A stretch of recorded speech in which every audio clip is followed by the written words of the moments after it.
What if the biggest prison in your life has no walls, no chains, no locked doors, no enemy standing in front of you, just a voice?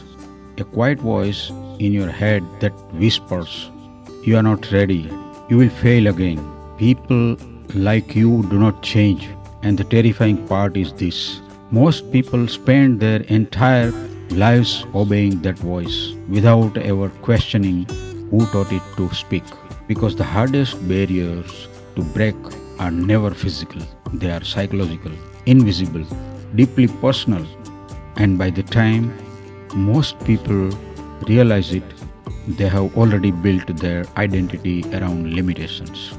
A young man sits alone in his car after another failed interview.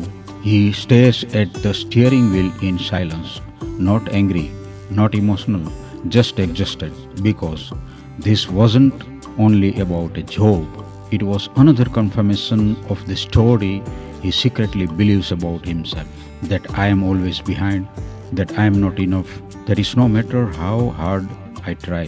Life moves for other people, not for me. And maybe you know that feeling. Not the dramatical kind of suffering people post online, the quieter kind.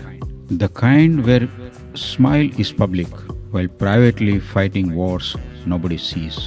Mental barriers rarely arrive loudly. Sometimes they look like procrastination, sometimes perfectionism, sometimes constant distraction, sometimes the inability to trust yourself after one painful mistake.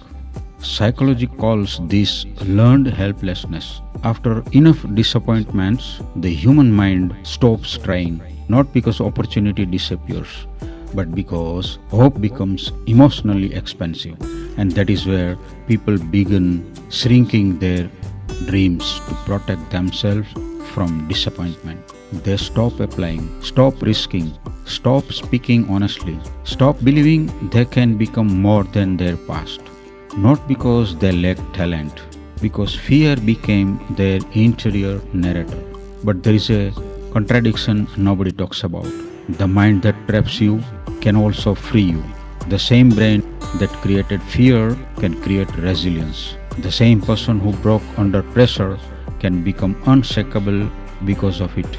And the transformation usually begins in the exact moment life humbles you, not when you win, when you fall. Think about how people react to the setbacks, my friends. One person loses money and becomes permanently afraid of risk.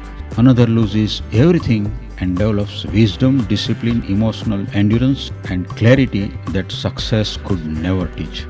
Same pain, different interpretation, because suffering alone does not build strength.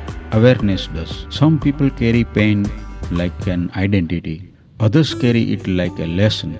That difference changes everything. The human mind is constantly creating meaning from experience. A break can convince someone they are unlovable, or it can teach them self respect. Failure can become proof of weakness or evidence that growth is happening. And resilience is not pretending pain does not exist. Real resilience is learning how not to let pain define your future. There is a reason storms change people. When life moves comfort, distraction, validation, and certainty, you finally meet yourself. Not the performance, not the social mask, not the version built for approval, the real you. And sometimes that encounter is uncomfortable because you realize how much of your life has been controlled by fear. Fear of rejection, fear of judgment, fear of being ordinary, and fear of failing publicly. But hidden underneath those fear is something powerful, potential that has been waiting for permission. Most people wait for confidence before they act, but the confidence is usually the result of action, not the cause of it. The athlete becomes confident after training in pain. The speaker becomes confident after embracing mistakes. The resilient person becomes resilient after surviving what once felt impossible. You do not think your way into courage. You walk your way into it. One difficult decision at a time. One day, You wake up and realize the obstacle was never completely outside of you. Yes, life is unfair. Yes, people disappoint you. Yes, setbacks hurt. But somewhere along the journey, my friends, you started participating in your own limitations.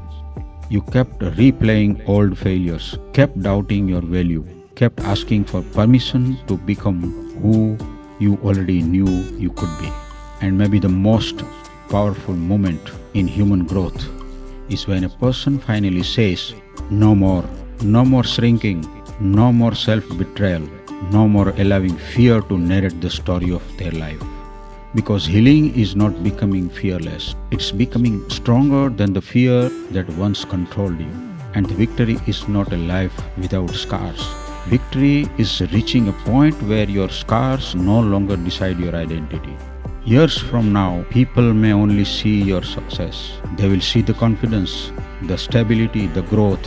What they won't see are the silent nights you almost gave up. The moments you questioned yourself, the battles nobody applauded, the mornings you kept going while internally exhausted.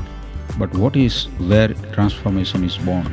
Not in comfort, not in applause, not in certainty. In the quiet decision to rise again while carrying the weight of everything life tried to place on your shoulders. And maybe that is the real meaning of resilience. Not becoming invisible, but refusing to surrender your future to the worst moment of your past. Lastly, remember, my friends, the most dangerous prison is the story you repeat to yourself every day.